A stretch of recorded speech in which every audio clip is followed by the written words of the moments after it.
Oh dear. Grandpa got the tractor stuck. This is not good news.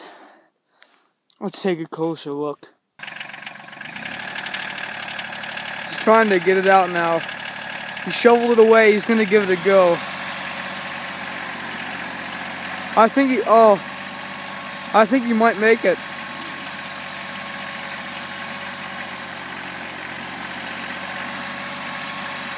I don't know, folks. He's getting close.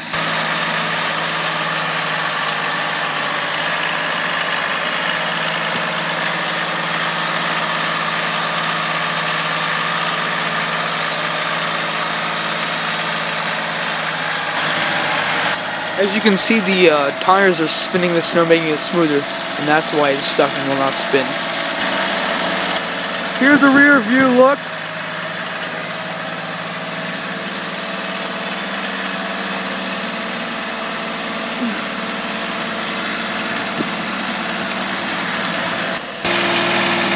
I think it's because of those turf tires.